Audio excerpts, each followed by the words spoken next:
दोस्तों, यह कहानी पुनीत नाम के आदमी की है। पुनीत की ड्यूटी स्कूल में एक गार्ड की थी और उसके बारे में ये बात पूरे स्कूल में मशहूर थी कि वो किसी से फालतू बात नहीं करता था और उसका कोई दोस्त वगैरह भी नहीं था और ना ही उसने किसी से दोस्ती बनाकर रखी थी। वो जहाँ काम करता था वो एक प्राइवेट स्कूल था जहाँ फीस ना ज़्यादा थी ना कम थी। पुनीत से प्रिंसिपल बहुत खुश रहती थी क्योंकि वो अपना काम बहुत मेहनत और ईमानदारी से करता था। उसने कभी किसी को शिकायत का मौका नहीं दिया था। वो कुछ समय पहले ही इस नौकरी पर लगा था और स्कूल के पास ही एक कमरा किराए पर लेकर रहता था। वो अपने हुलिये से काफ़ी गरीब लगता था। उसके प्लास्टिक के जूते और 2 जोड़े कपड़े जिन्हें वो बदल बदल कर पहनता रहता था, जिससे उसकी गरीबी साफ दिखती थी और वो कपड़े प्रेस भी नहीं होते थे। उसकी ऐसी हालत देखकर प्रिंसिपल ने उसकी मदद करनी चाहिए और उससे बोली, पुनीत, तुम्हें किसी भी तरह के पैसे की ज़रूरत हो तो मुझे बेझिझक बता देना, और ये कुछ पैसे हैं, रख लो, तुम्हारे काम में आएंगे। मगर उसने मदद लेने से इनकार कर दिया और कहा, मैडम, मुझे सिर्फ अपनी मेहनत के पैसे चाहिए। आप मुझे बस वो दे दीजिए जो मेरी मेहनत के बनते हैं। और उसने प्रिंसिपल से माफ़ी मांगते हुए कहा, अगर मुझे किसी से मदद लेनी ही होती तो इतनी मेहनत करने की मुझे क्या ज़रूरत है? वो तो मैं वैसे भी ले लेता। उसकी इस बात से प्रिंसिपल बहुत खुशी हुई। उसकी ईमानदारी प्रिंसिपल को भाग गई और उन्होंने इसी वजह से उसकी तनख्वाह बढ़ा दी थी ताकि उसे कुछ सहारा मिल सके। वो अपने बारे में कुछ ज़्यादा नहीं बताता था, अपने काम से काम रखता था और उसके पास इतना समय भी नहीं था जो वो किसी को अपनी ज़िंदगी के बारे में सब बताए। आज के समाज में अपनी बात अपने पास ही रहे तो बेहतर है, और इसी सोच को पुनीत ने अपने अंदर रखा और अपना काम मेहनत और ईमानदारी से करता रहा। एक दिन पुनीत अपनी ड्यूटी देने के लिए कॉलेज के गेट पर बैठा हुआ था तो एक ऑटो आकर स्कूल के पास रोका। उसके अंदर से एक बहुत ही खूबसूरत औरत उतरी, ऑटो का किराया दिया और स्कूल के अंदर जाने लगी। मगर पुनीत ने उसे रोक लिया तो वो कहने लगी, देखो, मुझे प्रिंसिपल से मिलना है, मुझे बहुत ज़रूरी काम है, मुझे अंदर जाने दो। पुनीत ने उसे नरमी से कहा, मैडम देखिए, मैं प्रिंसिपल की इजाज़त के बिना आपको अंदर नहीं जाने दे सकता। वो मुस्कुराकर बोली, वैसे तुम अपनी ड्यूटी ईमानदारी से दे रहे हो, इस बात से मैं बहुत खुश हुई हूँ। लगता है कि तुम यहाँ नहीं आए हो क्योंकि पिछला चौकीदार तो गेट पर होता ही नहीं था।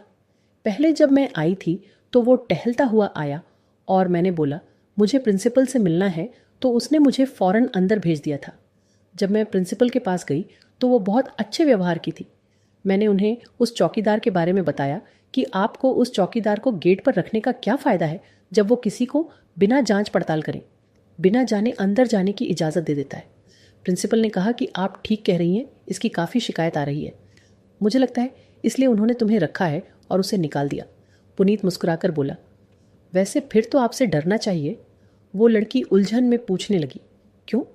तो पुनीत बोला कि आपकी प्रिंसिपल सुनती है और आप कहीं मुँह गरीब को भी नौकरी से ना निकलवा देना। वो मुस्कुराकर बोली, फिक्र नहीं करो, तुम अपना काम बहुत अच्छे से कर रहे हो, इसलिए तुम बच गए। फिर पुनीत उसे रोक के अंदर प्रिंसिपल से उसे अंदर आने की इजाज़त लेने गया तो उन्होंने बताया कि हाँ, मैंने आज मिस नंदिनी को बुलाया था, उनका नाम पूछकर उन्हें अंदर भेज दो। वो दिल में सोचने लगा, इनकी तरह इनका नाम भी खूबसूरत है। वो वापस गेट पर गया और मुस्कुराकर पूछने लगा, आप मुझे अपना नाम बता दें। आपका नाम वही हुआ जो प्रिंसिपल मैडम ने बताया है, तो मैं आपको अंदर आने दूंगा। उसने नरमी से मुस्कुराकर कहा, मेरा नाम नंदिनी है। पुनीत ने कहा, अच्छा जी, चली जाइए, आप आपका नाम ही बताया है उन्होंने।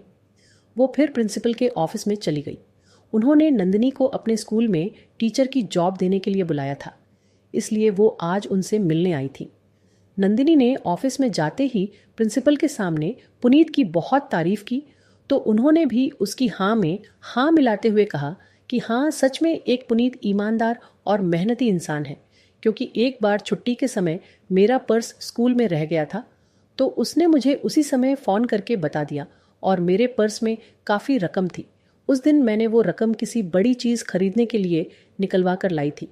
उसने मुझे वो पर्स वैसे ही लाकर दे दिया। कोई और होता तो पर्स के बारे में मुझे बताता तक नहीं। नंदिनी भी पुनीत की इस बात से बहुत इम्प्रेसिस हुई। इन्हीं बातों बातों में प्रिंसिपल और नंदिनी खूब घुल मिल गई थी। उन्होंने नंदिनी के डॉक्यूमेंट्स देखे जो जॉब पर रखने के लिए बिल्कुल ठीक थे, इसलिए उन्होंने उसे टीचर की नौकरी पर रख लिया। नंदिनी ने अगले दिन से ही स्कूल ज्वाइन कर लिया और अपना काम अच्छे से करने लगी। इसी बीच प्रिंसिपल और नंदिनी की बॉन्डिंग बहुत अच्छी हो गई थी, जिसकी वजह से बाकी स्टाफ के टीचर्स उसे जलने लगी थी। कुछ ही दिनों में नंदिनी ने प्रिंसिपल का दिल जीत लिया था, क्योंकि वो अपना काम बहुत मेहनत और अच्छे से करती थी। और वो एक दिन घर से प्रिंसिपल के लिए अपने हाथों से बनाकर खेल लाई थी, जो उन्हें बहुत पसंद आई थी। वो खीर खाने के बाद अब वो उसे अपनी इच्छा से खीर बनवाने लगी थी, और कभी उन्हें ज़रूरत होती या उनके घर में कोई मेहमान आ जाते तो नंदिनी उनके घर जाकर भी उनकी मदद कर दिया करती थी, जिसकी वजह से वो उससे बहुत खुश रहती थी। नंदिनी को पुनीत की ज़िंदगी पर भी बहुत तरस आता था, जो अपनी ज़िंदगी बहुत मेहनत और मुश्किल से काट रहा था। उसकी आदत उसे जो खाने के लिए मिलता था वो खा लेता था। बैठने के लिए जो जगह मिलती थी वहीं पर बैठ जाता था। उसके पास एक सस्ता सा नोकिया मोबाइल था, जिसमें आवाज़ भी कट कट कर आती थी। उसके मोबाइल की हालत देखकर प्रिंसिपल ने उसे पुराना एक टेंच का मोबाइल देने के लिए सोचा और अपने घर में एक फालतू रखा हुआ फ़ोन स्कूल में लाई। पुनीत को ऑफिस में बुलाकर उन्होंने उससे कहा, ये मोबाइल तुम रख लो, तुम अकेले बोर होते होगे, मैं इसमें बैलेंस भी डलवा दूंगी, तुम इससे अपना दिल बहला लेना। पर उसने लेने से साफ इनकार कर दिया, क्योंकि उसे इन चीज़ों में दिलचस्पी नहीं थी, ना ही उसे कोई शौक था। स्कूल में नौकरी करने वाले क्लार्क वगैरह पुनीत से जलने लगे। वो सोचते थे कि हम में से तो किसी में इतनी हिम्मत नहीं है जो प्रिंसिपल से फालतू बात भी कर सके। एक पुनीत और नंदिनी हैं जो प्रिंसिपल से उनके घर पर भी मिलते हैं, उनके घर के कामों में भी मदद करते रहते हैं। स्कूल के क्लार्क पुनीत को रोक रोक कर कहते थे, पुनीत हमें भी बता दो प्रिंसिपल को क्या घोल कर पिलाया है। तुम तो उनसे बड़ी हंस हंस कर बातें करते हो। मगर पुनीत किसी की बातों पर ध्यान नहीं देता था और ना किसी से दोस्ती करता था।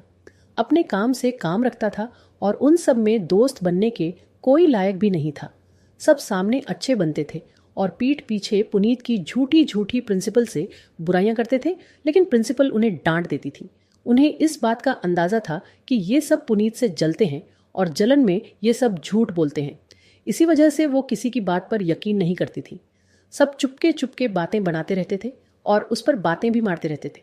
कुछ लोग तो उसे नंदिनी का दीवाना भी कहने लगे थे, पर वो उनकी बात सुनकर अनसुनी कर दिया करता था। नंदिनी पर भी क्लास की टीचर भी ताने मारती रहती थी, पर वो जवाब में उनसे बहुत नरमी और बहुत प्यार से बात करती थी। कुछ अच्छी टीचर उसके व्यवहार को देखकर उसकी दोस्त बन गई थी और बहुत सारी उससे खिलसने लगी थी। आज प्रिंसिपल के घर में उनके बेटे की शादी की तैयारी शुरू हो रही थी और इस काम के लिए उन्होंने छुट्टी के बाद अपने घर पर पुनीत को बुलाना शुरू कर दिया। और यही बात प्रिंसिपल ने नंदिनी से भी कही थी, पर उसने प्रिंसिपल से माफ़ी मांग ली थी, क्योंकि उसकी माँ की तबीयत खराब रहती थी और उसे घर जाकर उन्हें खाना देना होता था। नंदिनी ने छुट्टी के समय नरमी से कहना शुरू कर दिया था कि पुनीत तुम चले जाओ, तुम्हें प्रिंसिपल के घर भी जाना है। मेरे पास कुछ काम है, मैं वो करके स्कूल को लॉक कर दूंगी और चली जाऊंगी। बोस की बात आसानी से मान गया और चला गया, और वो रोज़ ही उसे पहले भेज देती थी। नंदिनी ने इस बात को बताने के लिए प्रिंसिपल को मना कर रखा था। उसका कहना था कि वो वैसे ही परेशान हो जाएंगी। मैं बस अपना काम ख़त्म करने के बाद स्कूल बंद करके चली जाऊंगी, तुम बस प्रिंसिपल को नहीं बताना। उसने उसकी बात आसानी से मान ली और फिर उसने स्कूल की चाबी उसे दे दी और प्रिंसिपल को कुछ नहीं बताया। उसकी इस बात से नंदिनी बहुत खुश थी और पुनीत से बहुत नमी और प्यार से बात करती थी। ऐसे ही समय गुजरता गया और एक दिन छुट्टी के थोड़ी देर पहले ही नंदिनी को उसके पिता की कॉल आई। उन्होंने बताया कि उसकी माँ को चक्कर आ गए और वो चक्कर खाकर गिर गई। उन्हें बहुत मुश्किल से होश में लाकर अस्पताल लेकर आए हैं, क्योंकि गिरने की वजह से उसकी माँ का सर किसी चीज़ से टकरा गया और उनके सर से खून बहने लगा। वो उन्हें बहुत मुश्किल में अस्पताल लेकर आए हैं। उनकी बोतलें चढ़ रही हैं। ये सब सुनकर नंदिनी रोने लगी तो प्रिंसिपल ने नंदिनी को तसल्ली दी और पुनीत को अपनी गाड़ी देते हुए कहा कि वो उसे इसमें बिठाकर अस्पताल ले जाए, और साथ में कुछ पैसे पुनीत को दिए और कहा, तुम ये पैसे रख लो, मैं नंदिनी को दूंगी तो वो नहीं लेगी। तुम वहाँ जाकर उसकी माँ की दवाइयाँ वगैरह का भी बिल भर देना। पुनीत ने पैसे लिए और जल्दी से नंदिनी को गाड़ी में बिठाया। वो पीछे बैठ गई और रोती रही। पुनीत उसे तसल्ली देता रहा। उसकी बातों से नंदिनी को काफ़ी तसल्ली मिली। जब वो दोनों अस्पताल पहुंचे तो पुनीत ने गाड़ी पार्क में लगाई और अस्पताल के अंदर चले गए। वो एक सरकारी अस्पताल था, वहां पर बहुत भीड़ थी। वो नंदिनी की माँ का कमरा ढूंढने लगा। अस्पताल बहुत बड़ा था, ऐसे ही एक कमरा ढूंढना बहुत मुश्किल था, इसलिए नंदिनी ने अपने पिता को कॉल की तो उन्होंने इमरजेंसी डिपार्टमेंट बताया। वो ढूंढते ढूंढते पहुंच गए। उसकी माँ की बोतलें चढ़ रही थीं। नंदिनी के पहुंचते ही उसकी माँ ने उसकी तरफ देखा तो वो तड़प के झुकी और माँ के गले लग गई और प्यार करने लगी। पुनीत ने उसके पापा से हाथ मिलाया और हालचाल पूछा। नंदिनी के पिता बहुत खुश मिजाजी से पुनीत का जवाब दिया, क्योंकि नंदिनी पुनीत और प्रिंसिपल का घर पर आजकल जिक्र करती रहती थी। पुनीत नंदिनी के पिता को बाहर ले गया और प्रिंसिपल की दी हुई रकम उन्हें दे दी। उन्होंने लेने से मना किया, पर पुनीत ने ज़बरदस्ती उन्हें वो रकम दे दी और उसने कहा, अगर आप नहीं लेंगे तो फिर प्रिंसिपल बुरा मान जाएगी। उन्होंने इतना किया है आपके लिए तो ये आपको ले लेनी चाहिए। नंदिनी के पिता ने उसके हाथ में से पैसे लिए और उसे कहा, मेरी प्रिंसिपल से बात करा दो। उसने उन्हें कॉल मिलाकर फ़ोन नंदिनी के पिता के हाथ में दे दिया। उन्होंने प्रिंसिपल का शुक्रिया किया और वो जवाब में नंदिनी की तारीफ करने लगी। नंदिनी के पिता अपनी बेटी की तारीफ सुनकर खुशी महसूस करने लगे। जब तक नंदिनी की माँ ठीक नहीं हुई और उन्हें डिस्चार्ज नहीं कर दिया गया, पुनीत उनके साथ में ही रहा और फिर डिस्चार्ज होने के बाद प्रिंसिपल की गाड़ी में ही उनके घर पर छोड़ने गया। और जब उन्हें छोड़कर घर से जाने लगा तो नंदिनी बोली, रुको पुनीत, चाय पीकर जाना, क्योंकि तुमने हमारी बहुत मदद की है। नंदिनी के पिता ने भी उसे वो माफ़ी मांगते हुए बोला, चाहे मेरी आपकी तरफ उधार रही, फिर किसी दिन आकर पी लूँगा। मैं संडे वाले दिन आ जाऊँगा, क्योंकि मैं प्रिंसिपल की गाड़ी लेकर आया हूँ।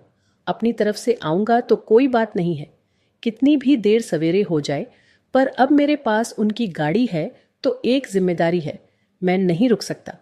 नंदिनी के घर वालों ने ये बात समझी और बोले, चलो बेटा, कोई बात नहीं, तुम संडे आना और हमारे साथ खाना खाकर जाना। पुनीत ने बोला, जी मैं चाय पीकर जाऊंगा खाने के लिए, आप परेशान नहीं होना।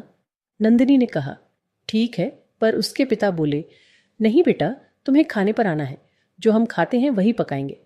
हम गरीब लोग हैं, ज़्यादा तामशाम नहीं कर सकते, क्योंकि मैं एक धोबी की दुकान पर कपड़े धोता हूँ। मेरा घर भी किराए का है, मेरी एकलौती बेटी है, इसको पढ़ाने का बहुत शौक था। इन्हीं पैसों से इसकी पढ़ाई चल रही है और इसने एमए कर लिया। ऐसे प्रिंसिपल एक मॉल में मिली थी और ये वहाँ खड़ी हुई अपने दोस्त से फ़ोन पर बात कर रही थी और जॉब के बारे में पूछ रही थी। प्रिंसिपल इसके पास खड़ी तो उन्होंने इसकी बात सुन ली। उन्होंने अपना एक नया प्राइवेट स्कूल खोला था जिसके लिए उन्हें टीचर की ज़रूरत थी, तो उस समय प्रिंसिपल ने इससे बातचीत की और उसे एड्रेस बताया। वही खड़े खड़े इसकी जॉब का बंदोबस्त हो गया। ये बहुत खुश हो गई थी। उनका भी नया स्कूल है तो वो तनख्वाह कम देती है, लेकिन हम लोग इसी में ही खुश हैं। कम ही सही, लेकिन कुछ तो आ रहा है। लेकिन उन्होंने वादा किया है, स्कूल अच्छा चलने लगेगा तो वो तनख्वाह बढ़ा देंगी। इन्हीं बातों बातों में नंदिनी अपने किचन के एक पुराने कप में पुनीत के लिए चाय लेकर आ गई और उसे देने लगी। उसके पिता बोले, बेटा पियो। वो चाय को देखकर मुस्कुराया और जल्दी से चाय का कप उठाकर चाय पीने लगा। इतने में प्रिंसिपल की कॉल आ गई और वो नंदिनी की माँ का हालचाल पूछने लगी, तो पुनीत ने फ़ोन नंदिनी को दे दिया। प्रिंसिपल ने नंदिनी से बात की बात करने के बाद जब उसने फ़ोन पुनीत को वापस दिया तो वो जल्दी से उठा खड़ा हुआ और जाने लगा। नंदिनी के पिता ने बोला, पुनीत बेटा, चाय तो पूरी पीते जाओ। लेकिन उसने कहा, नहीं अंकल, मैं फिर कभी आऊँगा। मैडम की कॉल भी आ गई है, मुझे जाना होगा। आप लोगों से मिलकर बहुत अच्छा लगा, मैं संडे ज़रूर आऊँगा। पुनीत ने उसकी माँ का हालचाल पूछा तो उन्होंने बस हाउ में जवाब दिया। ज़्यादा ठीक से बात नहीं की, जबकि नंदिनी के पिता ने उसे बहुत अच्छे से बात की थी। वो वहाँ से निकलकर जल्दी से स्कूल पहुँचा और प्रिंसिपल को उनकी गाड़ी दे दी। प्रिंसिपल ने नंदिनी को पूरे हफ्ते की छुट्टी दे दी थी। उनका कहना था कि माता पिता बहुत बड़ी हस्ती हैं, उनकी देखभाल करो, और उन्होंने नंदिनी की तनख्वाह भी बढ़ा दी थी। पुनीत का दिल नंदिनी के बिना नहीं लगता था। उसके न आने पर वो उदास उदास सा रहने लगा था। उसकी उदासी से प्रिंसिपल को भी अंदाज़ा हो गया था कि पुनीत नंदिनी को पसंद करने लगा है, बल्कि पूरे स्कूल के स्टाफ को पुनीत के मजनूपन का अंदाज़ा हो चुका था। वो उसकी दीवानों की तरह परवाह करता था, पर नंदिनी पुनीत की तरफ बिल्कुल भी ध्यान नहीं देती थी। उसे कभी कभी पुनीत की तरफ से शक लगने लगा था कि जैसे वो उसमें दिलचस्पी ले रहा है, मगर वो अपना वहम समझ के उस बात को नज़रअंदाज कर दिया करती थी।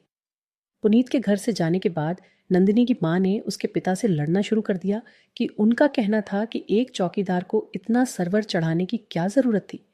चलो इस बात को भी छोड़ो, लेकिन उसे खाने पर बुलवाने की क्या ज़रूरत थी? वो एक चौकीदार है और तुम उसे ऐसी इज्जत दे रहे थे जैसे वो किसी सेठ का बेटा हो। उसके पिता गुस्से से कहने लगे, तुम तो उसके बारे में ऐसी ही बातें कर रही हो जैसे खुद किसी सेठ की पत्नी हो। अरे वो हमारे जैसा ही है और कितना अच्छा इंसान है। उसने हमारी कितनी मदद की। पूरी ईमानदारी से उसने प्रिंसिपल के पैसे मुझे दिए हैं। नंदिनी की माँ ने मुंह बनाते हुए कहा, उसने कौन सी अपनी जेब से मदद की है? अरे वो प्रिंसिपल का नौकर है, उन्होंने उसे रकम दी तो वो देने आ गया। इसमें कौन सी बड़ी बात है? और तुम उसकी दावत करने पर तुले हो। तुम्हारी बेटी तो उसकी चाय के लिए नए बर्तन और बिस्कुट वगैरह निकाल रही थी। वो तो मैंने गुस्से से उसे कहा कि ज़्यादा इज्जत देने की कोई ज़रूरत नहीं है। जो घर में बर्तन है जिसमें हम लोग पीते हैं वही बर्तन में उसे दो। अगर तुम लोगों को इज्जत देनी है तो प्रिंसिपल को दो, जिन्होंने हमारा इतना भला किया है। ऐसे लोगों का हमें क्या फ़ायदा? नंदिनी के पिता ने कहा, वो एक अमीर औरत है, शुक्र करो कि वो हम जैसे लोगों से बात भी कर लेती है। और पुनीत में क्या बुराई है? तुम्हें पता है, प्रिंसिपल मैडम उसकी तारीफ करते नहीं थकती। तुम तो बेवजह उसके पीछे ही पड़ गई हो। नंदिनी की माँ एक बहुत तेज तरार औरत थी। वो पुनीत की नंदिनी में दिलचस्पी देख चुकी थी। नंदिनी के रिश्ते आ रहे थे, मगर उनके जैसे ही लोगों के थे। मगर उसकी माँ को अमीर घराने का रिश्ता चाहिए था। ऐसे ही दिन बीतते गए। संडे का दिन करीब आ गया। नंदिनी के पिता ने अपनी पत्नी के गुस्से की बिना परवाह करे पुनीत को और प्रिंसिपल को दावत दे दी। प्रिंसिपल मैडम बहुत खुशी से आने के लिए मान गई और उन्होंने कहा कि मैं पुनीत के साथ आ जाऊंगी। उनके अंदर अमीर गरीब वाला घमंड नहीं था। वो गरीब हो या अमीर, सबको एक समान मानती थी। जब नंदिनी को पता चला कि पुनीत के साथ प्रिंसिपल भी साथ में आ रही हैं तो वो बहुत खुश हो गई। अगले दिन उनकी दावत थी तो उसकी माँ उसके साथ मिलकर उनके लिए अच्छा अच्छा खाना बनाने लगी। नंदिनी की माँ वैसे तो खाना बहुत अच्छा बनाती थी, लेकिन जब उसका मूड ना हो तो वो खाना बनाने के लिए साफ मना कर देती थी। लेकिन आज तो प्रिंसिपल मैडम आ रही थी, इसलिए उन्होंने खाने में कोई कसर नहीं छोड़ी। शाम के समय जब पुनीत प्रिंसिपल के साथ नंदिनी के घर पर आया तो वहीं गिने चुने 3-4 जोड़ी कपड़े जो काफी घिसे हुए थे उनमें से एक ही प्रेस करके पहन के आ गया। प्रिंसिपल ने उसे एक नया सूट देने के लिए कहा तो उसने साफ मना कर दिया। उसके जूते भी वहीं पुराने घिसे हुए थे, पर वो इसी हालत में खुशी खुशी प्रिंसिपल की गाड़ी में उन्हें बिठाकर नंदिनी के घर पर ले आया। नंदिनी की माँ प्रिंसिपल को सर आंखों पर बिठा रही थी और पुनीत से तो वो बोल भी नहीं रही थी। दूसरी तरफ नंदिनी के पिता उसे बहुत इज्जत दे रहे थे और उससे सब बातें कर रहे थे। उसे ऐसा नहीं लगने दे रहे थे जैसे वो अकेला है। वो शर्म की वजह से खा पी भी नहीं रहा था, लेकिन वो उसे जबरदस्ती खिला रहे थे। उस दिन पुनीत का तो कोई खुशी का ठिकाना नहीं था। वो इतने दिनों से नंदिनी से नहीं मिला था और आज उसे देखकर काफी खुश और पूरे जोश में लग रहा था। प्रिंसिपल ने बहुत शौक से खाना खाया और कुछ तो वो अपने लिए पैक कर कर अपने साथ ले गई। उन्हें खाना इतना पसंद आया था। जब वो आई थी तो वो सबके लिए आंधी बेकरी उठा ले आई थी। नंदिनी की माँ उन सब चीज़ों को देखकर बहुत खुश थी, क्योंकि उनको प्रिंसिपल मैडम ने बहुत नकद पैसे भी मुट्ठी में पकड़ा दिए थे। उन दोनों के जाने के बाद नंदिनी की माँ पुनीत की बुराई कर रही थी कि खाना मैंने प्रिंसिपल के लिए बनाया था, ना कि उस पुनीत के लिए। भला ऐसे लोगों की कौन दावत करता है? नंदिनी के पिता बोले, तुम तो जहाँ पैसे देखती हो उसे सर पर बिठा लेती हो। तुम इंसानों की पहचान सीखो। वो तो शुक्र है कि प्रिंसिपल बहुत अच्छी है और इज्जतदार औरत है, वरना सारे अमीर एक जैसे नहीं होते। नंदिनी की माँ की तबीयत में अब सुधार आने लगा और वो अब घर का कामकाज भी खुद करने लगी थी। इसलिए नंदिनी ने मंडे से दोबारा स्कूल ज्वाइन कर लिया और पहले की तरह दोबारा पुनीत को छुट्टी से पहले ही घर भेजने लगी थी। और पुनीत भी उसकी बात आसानी से सुनकर प्रिंसिपल के घर पर पहुंच जाता था, क्योंकि आजकल प्रिंसिपल के घर में शादी के लिए पेंट हो रहा था। तो इस काम में निगरानी के लिए उन्होंने पुनीत को दे रखी थी। पुनीत को नंदिनी की तरफ से फिक्र होती रहती थी कि जब वो उसे जल्दी जाने का बोल देती है और खुद लेट जाती है। पुनीत को ये बात कुछ अजीब सी लगी थी। वो इस बात से बहुत परेशान हो रहा था। उसके मन में एक ही सवाल था कि वो इतनी लेट रुककर कौन सा काम करती है। एक दिन उसने प्रिंसिपल से बहाना करके चुपके से दोबारा स्कूल में आ गया और नंदिनी को देखने लगा। वो उसे ऊपर वाले डिपार्टमेंट में दिखी तो वो उस पर नज़र रखने लगा। वो क्लास में कुर्सी ठीक कर रहा था और बहाने से नंदिनी को देख रहा था। जब उसने देखा कि नंदिनी कुछ लड़कियों के साथ डांस कर रही है, ये देखते ही वो हैरान हो गया। वो फौरन गुस्से से नंदिनी के पास गया और बोला, ये क्या तमाशा लगा रखा है? वो उसे देखकर हैरत से घबरा गई और पुनीत से पूछने लगी, तुम यहाँ क्यों आए? वो बोला, तुम्हारा कारनामा देखने के लिए। नंदिनी ने मौका देखते ही डांस सीखने वाली लड़कियों से कहा, वो अब छुट्टी कर ले। उसके कहने पर वो सब चली गई। उन लोगों के जाने के बाद नंदिनी ने पुनीत को समझाने की कोशिश की, देखो, तुम मेरे हालात के बारे में समझो। मैंने एक बार बच्ची को स्कूल के ड्रामा के लिए डांस सिखाया था, तो वो मेरे डांस से बहुत खुश हुई और स्कूल में फर्स्ट भी आई थी। और उसने मुझसे कहा कि आप मुझे प्लीज़ पूरा डांस सिखा दें और मैं आपको इसकी फ़ीस भी दूंगी।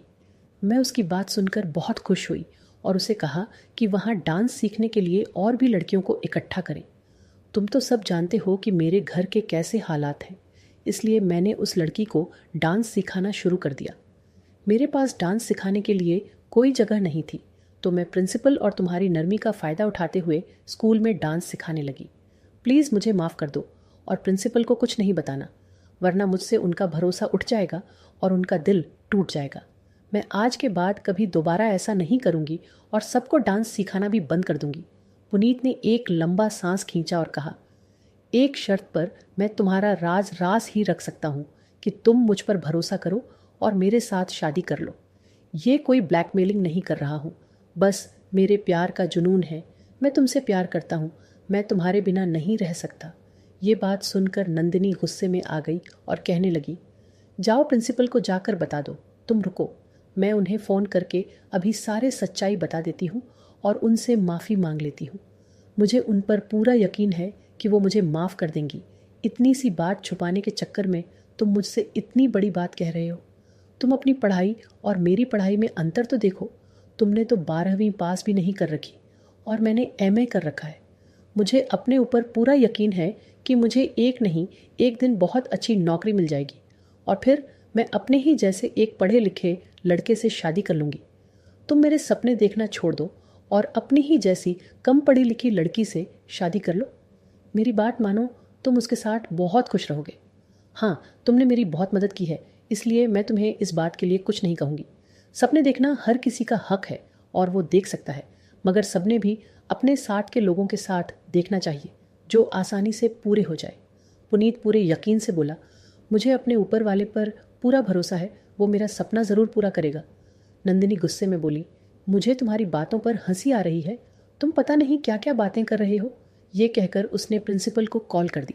रोते रोते सारी बात प्रिंसिपल को बता दी और पुनीत की शादी करने वाली बात भी उन्हें बता। प्रिंसिपल ने ये सब सुनकर एक लंबी सांस ली और उससे कहा, तुम इतनी परेशान नहीं हो। ये कोई इतनी बड़ी बात नहीं है जो तुम टेंशन ले रही हो। हाँ, तुमने छोटा मोटा जुर्म तो किया है और तुम्हें इसकी सज़ा भी मिलेंगे, लेकिन ये सज़ा मैं बाद में दूंगी। उसने प्रिंसिपल से अपनी गलतियों की माफ़ी मांगी और कॉल कट कर दी। इसके बाद वो अपने घर पर आ गई। उसके चेहरे से उसकी परेशानी साफ दिख रही थी। उसकी माँ उसकी शादी एक अमीर आदमी से करना चाहती थी। उनका कहना था कि मेरी बेटी इतनी खूबसूरत है तो वो किसी अमीर आदमी की पत्नी बनने के लायक है।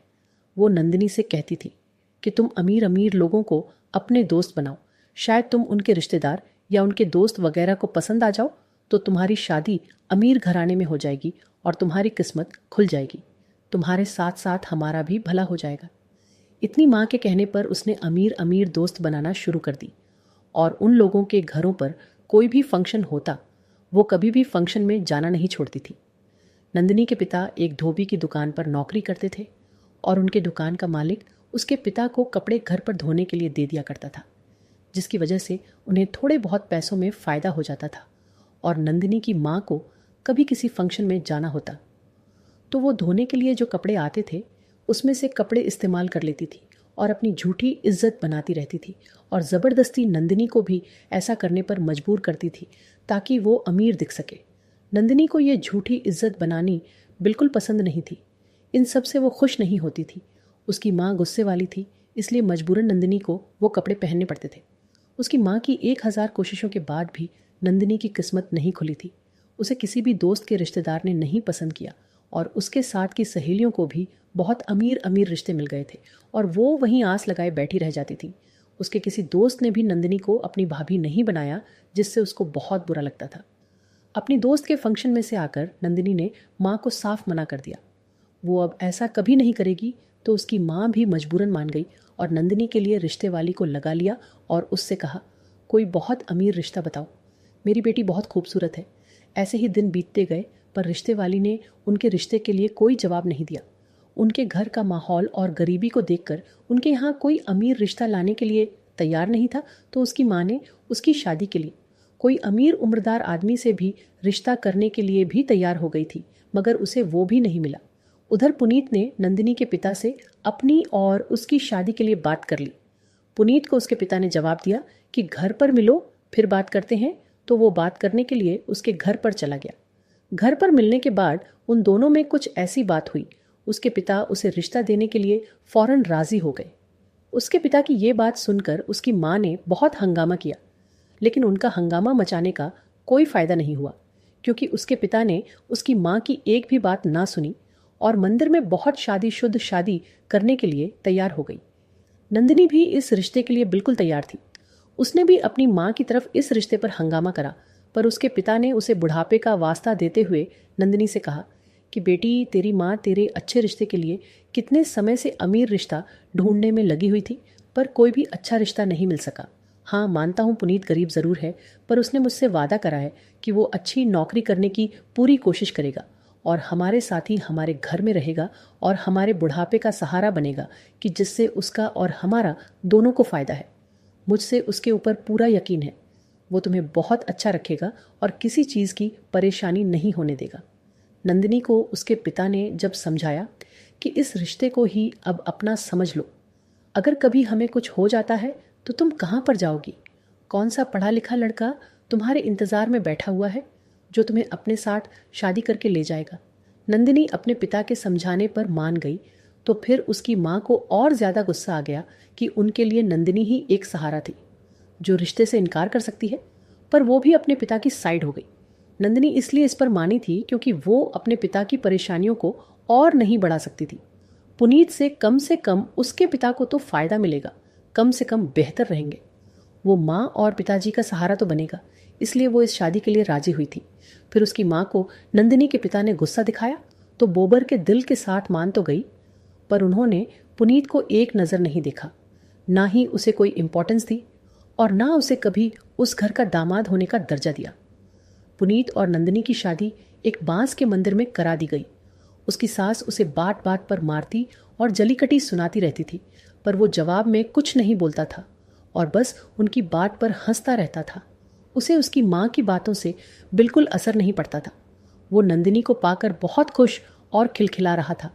उसने नंदिनी से कहा कि वो गरीबी की वजह से उसे अच्छा कीमती जोड़ा नहीं दिला सकता, पर किराए वाला दिला सकता है। नंदिनी ने कहा कि मुझे किराए वाले कीमती जोड़ा भी नहीं चाहिए, मैं उससे ज़्यादा अपने सस्ते जोड़े में ज़्यादा खुशी महसूस करूंगी।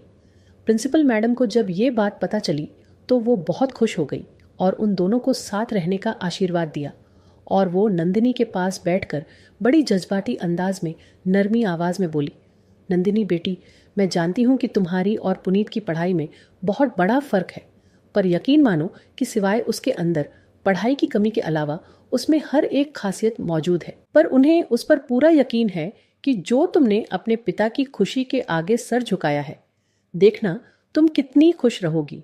कभी तुम्हें अपनी इस बात पर अफसोस नहीं होगा, क्योंकि पुनीत तुमसे बहुत ज़्यादा प्यार करता है। फिर पुनीत और नंदिनी की शादी मंदिर में हुई और प्रिंसिपल मैडम भी उनकी शादी में बहुत खुशी से शामिल हुई। उन्होंने नंदिनी और पुनीत को शादी का तोहफा देना चाहा, तो पुनीत ने माफ़ी के साथ इनकार करते हुए कहा कि वो इस खास मौके पर अपने ही खुद के कपड़े पहनना चाहता है। तो इस पर प्रिंसिपल मैडम ने जवाब दिया कि ठीक है। पुनीत ने एक सस्ता जोड़ा खरीदा और नंदिनी और उसके पिता ने भी उसके लिए जोड़ा खरीद लिया। उसके पिता पुनीत की खुददारी से बहुत खुश थे और वो सब रिश्तेदारों से खुशी में ये कह रहे थे कि मुझे एक बेटी देकर एक बेटा मिल गया है।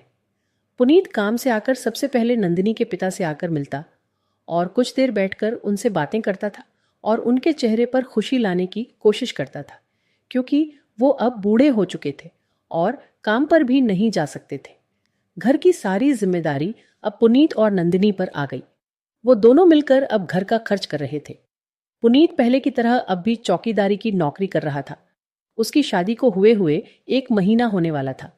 1 महीने बाद पुनीत की प्रिंसिपल मैडम ने तनख्वाह डबल कर दी तो पुनीत ने प्रिंसिपल से मना करा कि आप अपना नुकसान नहीं करें, तो वो खुश होकर बोली, मैंने तुम्हारी जॉब बदल दी है, तुम अब ऑफिस में हिसाब किताब का काम देखोगे। मुझे तुम पर इतनी तो उम्मीद है कि तुम ये काम आराम से कर लोगे। आखिर तुमने 12वीं तो पास कर रखी है। अगर किसी चीज़ में तुम्हें परेशानी हो तो अपनी पत्नी नंदिनी से पूछ लिया करना, वो तो पढ़ाई में बहुत अच्छी है। वो खुश होकर शुक्रिया करने लगा और घर जाकर सारी तनख्वाह अपने ससुर के हाथ पर रख दी और बोला कि अब आप ही मेरे पिता हैं, सगे ना सही आपने मुझे बेटा माना है। वो बहुत इनकार करते रहे कि वो ये पैसे नहीं ले सकते, तुम दोनों पति पत्नी ही रखो। पर नंदिनी बोली, पुनीत ने जब एक बेटे की तरह आपको माता पिता की तरह इज्जत दी तो फिर आप अपना बड़ापन दिखाकर इनकार मत करिए, वरना उसका दिल टूट जाएगा। नंदिनी के पिता ने वो पैसे लेकर घर का खर्च चलाना शुरू कर दिया। नंदिनी की माँ हर समय पुनीत से मुंह बनाकर रहती थी। उनका कहना था कि हमारी इतनी प्यारी बेटी थी, पर इस अनपढ़ गवार पुनीत के हवाले करके उसे तबाह कर दिया है। अभी तक नंदिनी की माँ पुनीत को नफरत और बेइज्जती की नज़रों से देखती रहती थी। वो यही कहती थी कि मेरी बेटी को तूने अपने जाल में फंसा लिया, वरना मेरी बेटी तो महलों में रहने के काबिल थी। उसके पिता ने उसकी शादी करने में जल्दी कर दी, वरना ये कभी तुम्हारी पत्नी बनने के लिए तैयार नहीं थी। पुनीत उनकी बात सुनकर उनसे जवाब में कुछ नहीं कहता था और खामोश रहता था। इतना करने के बाद भी उसकी सास उससे खुश नहीं रहती थी। ऐसे ही दिन बीतता गया और पुनीत ने किस्तों पर बाइक खरीद ली थी और फिर दोनों एक साथ स्कूल जाने लगे। वो दोनों एक साथ बहुत खुश थे। नंदिनी की सहेलियां हैरत से नंदिनी से कहती थी कि तुम इतनी पढ़ी लिखी हो और एक अनपढ़ चौकीदार से शादी कर ली है, तो वो उन्हें जवाब देती थी कि वो उसके साथ बहुत ज़्यादा खुश है। 2-3 दिन ऐसे ही गुजर गए। जब संडे का दिन था, पुनीत और नंदिनी हर संडे को घूमने जाते थे। अभी वो जाने की तैयारी ही कर रहे थे तो अचानक से पुनीत को फ़ोन आया कि उसकी माँ बहुत ज़्यादा बीमार है। वो ये सुनकर तड़प गया और परेशानी से बोला कि नंदिनी जल्दी चलो, मेरी माँ बहुत ज़्यादा बीमार है। उनके पीछे नंदिनी के पिता भी ऑटो रिक्शा में बैठकर चल पड़े। जब पुनीत ने बहुत बड़े घर के सामने ऑटो रिक्शा रुकई और उतर के नंदिनी को इशारा किया कि अंदर आए, उसके पिता भी पीछे आ गए। पुनीत जब अंदर गया तो दोनों पति पत्नी एक साथ बैठे चाय पी रहे थे। दोनों उठकर उसे एकदम मिले और नंदिनी को देखकर हैरान हो गए। पुनीत ने बताया कि ये उनकी बहू है। नंदिनी और उसके पिता हैरस पुनीत को ही देख रहे थे। पुनीत उनसे जाकर मिला और उन्हें नंदिनी और उसके रिश्ते के बारे में बताया। दोनों पति पत्नी ने एक दूसरे की तरफ देखा और आंखों से एक दूसरे को कुछ कहा। फिर आगे बढ़कर नंदिनी को पुनीत की माँ ने गले से लगाकर कहा, अरे हमारी बहू तो बहुत ज़्यादा खूबसूरत है। नंदिनी शर्माई उन्होंने नंदिनी के पिता को भी इज्जत से बिठाकर बताया कि पुनीत एक बहुत पढ़ा लिखा नौजवान है और उनका इकलौता बेटा है। सोने की चम्मच लेकर पैदा हुआ था। इसके पिता और मुझ में हमेशा लड़ाई रहती थी। हमारी लड़ाई बढ़ती गई और वो मुझसे रूठकर घर से बाहर दूसरे शहर चले गए थे। पुनीत ने उन्हें रोकने की बहुत कोशिश करी, पर वो उसे नज़रअंदाज करके चले गए। पुनीत इस बात से बहुत ज़्यादा दुखी हुआ था। फिर उसकी माँ ने भी पति को बेगाम भिजवाया कि वो उसके घर को छोड़कर जा रही है। पुनीत उन्हें भी रोकता रहा, पर वो नहीं रुकी। घर में पुराने वफादार नौकर थे। पुनीत ने बहुत बार अपने पिता को समझाने की कोशिश करी और धमकी दी कि वो उन्हें छोड़कर चला जाएगा। वो बोले, तुम अमीर पिता की औलाद हो, पर तुम्हारी माँ और मैं एक दूसरे को बर्दाश्त नहीं कर सकते। पुनीत ने कहा कि मैं आपकी इकलौती औलाद ज़रूर हूँ, मेरे लिए एक दूसरे के साथ दोस्ताना चाहिए। पर दोनों में से किसी को भी पुनीत की बात समझ नहीं आई। उसने कहा कि हमारी छोटी सी तो फैमिली है, पर वो दोनों आकड़ में रहते थे और गुस्से में पुनीत ने उनकी दौलत को ठुकरा दिया। कहा कि उसे उनकी दौलत की कोई ज़रूरत नहीं है, उसे बस सुकून चाहिए। इस वजह से वो रूठ कर चला गया। सबके जाने के बाद पुनीत घर में बिल्कुल अकेला रह गया था। उसने मैट्रिक की डिग्री उठाई और पर्स में जो भी पैसे मौजूद थे उसे लेकर घर छोड़कर आ गया और आकर प्रिंसिपल मैडम की स्कूल में चौकीदारी की नौकरी मांग ली और उन्होंने उसको इस तरह पुनीत गरीब बनकर नौकरी करता रहा और नंदिनी से शादी कर ली। जब पिता ने सुना कि वो घर छोड़कर चला गया है तब वो बहुत तड़प उठे और उसे ढूंढने लगे। बेटे की वजह से दोनों पति पत्नी में आपस में दोस्ती हो गई। उसकी माँ ने अपनी बीमारी का ड्रामा किया तो वो भागा हुआ आया, वरना वो पहले उसे बहुत मना चुके थे और वो घर आने का नाम ही नहीं ले रहा था। जब उन्होंने देखा कि वो नंदिनी का दीवाना बना हुआ है तो उन्होंने उससे माफ़ी मांगी और दोबारा से आपस में कभी नहीं लड़ने का वादा कर लिया। पुनीत रोते हुए बोला, क्या फ़ायदा लड़ने और आपस में रहने का? मेरा सारा बचपन तो आप लोगों की आपस की लड़ाई की वजह से इतना दुख से गुजरा है। न माँ हार मानती थी और ना ही पिता। दोनों में से किसी एक को भी अपने इकलौते बेटे का ख्याल ही नहीं आया कि वो कितना अकेला और तन्हा है। जब आप लोगों की गरजदार आवाज़ घर में गूंजती थी तो मेरा नन्हा सा दिल कितना डर जाता था और मैं सारी रात डर की वजह से रोते हुए गुजार देता था। आप लोग समझते थे कि दौलत के नशे में दबकर मैं अपनी सारी खुशियाँ ले लूँगा, पर जो खुशी और सुकून मुझे गरीबी में मिला है वो सारी ज़िंदगी मिल ही नहीं सकता। जी सच्ची खुशी और प्यार के लिए मैं सारी जिंदगी तरसता रहा। वो मुझे नंदिनी और उसके पिता से मिली है, प्रिंसिपल मैडम, जिन्होंने मुझे बेटे की तरह समझा, जिनके यहाँ मैं सिर्फ एक चौकीदार की हैसियत से नौकर था। उन्होंने अपने बेटे की तरह मेरी शादी में शामिल होने का फैसला किया। पुनीत के पिता रोते हुए उसे देख रहे थे और उसे प्यार करके माफ़ी मांगने लगे।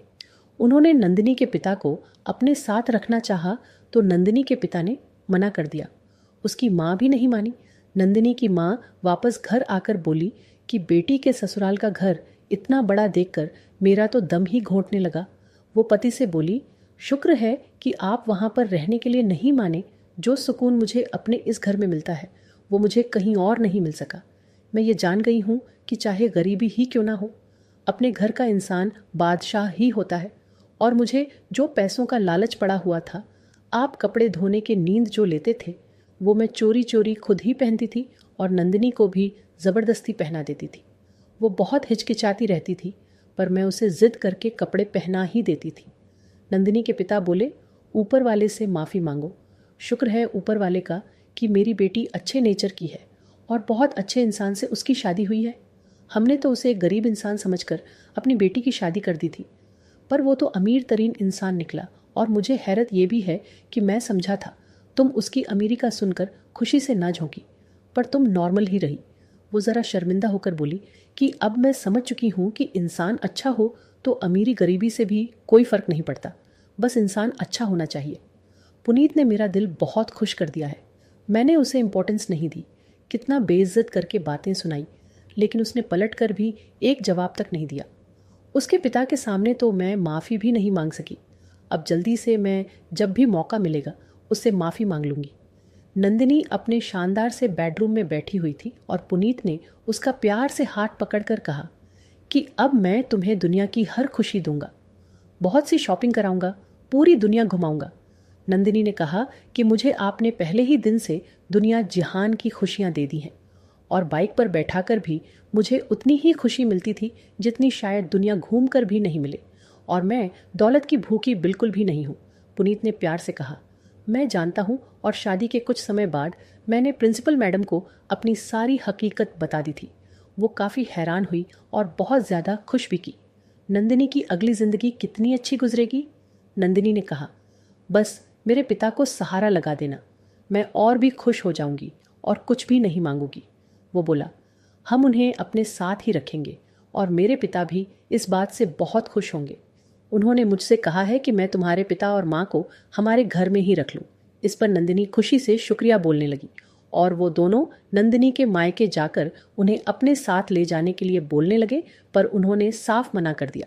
नंदिनी की माँ बोली कि बेटा, तुम्हारे हमारे ऊपर वैसे भी बहुत एहसान है, हमें यही रहने दो, हम यही खुश हैं। बस तुम दोनों हमसे मिलने आते रहना, इससे ही हम दोनों खुश हो जाएंगे। और मैंने तुम्हें बहुत परेशान किया, बहुत बेइज्जत किया। वो हाथ जोड़ते हुए बोली, बेटा मुझे उन सब के लिए माफ़ कर दो, मैं अपने किए पर बहुत अफसोस कर रही हूँ। पुनीत ने उनके दोनों हाथ पकड़कर कहा, आप ऐसे बोलकर मुझे क्यों शर्मिंदा कर रही हैं? आपने जो भी किया, मैंने कभी भी किसी बात को अपने दिल पर नहीं लगाया। आप मेरी माँ जैसी है, मैंने आपकी बात का बुरा नहीं माना। आप हमारे साथ मेरे घर पर चलो। लेकिन वो मना करने लगी। बोली, बेटा, इस बात को छोड़कर मैं तुम्हारी सब बात मान लूंगी, लेकिन वहाँ नहीं हम सही हैं। उसके ससुर भी बोले, बेटा तुम क्यों परेशान हो रहे हो, हम यहाँ बिल्कुल ठीक हैं। तो वो कहने लगा, ये तो बहुत गलत बात है। मैं भी आपके घर में रहा, ये मेरा घर नहीं था, लेकिन मैंने हमेशा इसे अपना घर माना। इसी तरह आप मेरे घर को अपना घर समझकर वहीं चले। आप सोच रहे होंगे कि बहू के माता पिता बेटी की ससुराल में रहेंगे तो उसके सास ससुर क्या कहेंगे, पर ऐसा नहीं है। आपको पता है, मेरे पिताजी ने ही आपको घर पर लाने के लिए भेजा है।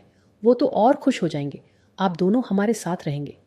तो ये सब सुनकर नंदिनी भी बोली, जी पिताजी ये ठीक कह रहे हैं, उन्होंने ही आपको यहाँ लेकर आने के लिए बोला है। आप चलिए, यहाँ पर आपको इतनी परेशानी होती है। और अब तो बरसात का मौसम आ गया, बारिश में घर टपकेगा तो आप परेशान। वो घर भी तो आपका ही है, मैं आपके कपड़े पैक करती हूँ। उन दोनों के इतना कहने पर वो मान गए और उसके घर पर जाने के लिए तैयार हो गए। पुनीत ने अपनी बड़ी काली गाड़ी में बिठाकर उन्हें अपने आलीशान घर में ले गया। नंदिनी के माता पिता को देखकर वहां पुनीत के घर वाले बहुत खुश हो गए और उन दोनों को बहुत इज्जत दी। सब साथ में हंसी खुशी रहने लगे। कुछ महीने के बाद नंदिनी की गोद भर गई और उनके घर पर एक नन्ही सी बेटी ने जन्म लिया। पुनीत और नंदिनी ने उसका नाम परिणीति रखा। ये नाम उन दोनों पर मिल रहा था। उसके नाना नानी और दादा दादी उसे बहुत प्यार करते थे। इससे उन दोनों की जिंदगी में खुशियां आ गईं। तो दोस्तों, हमारी कहानी कैसी लगी कमेंट में ज़रूर बताएं। वीडियो अच्छी लगी तो इसे लाइक करें और हमारे चैनल को सब्सक्राइब करना ना भूलें।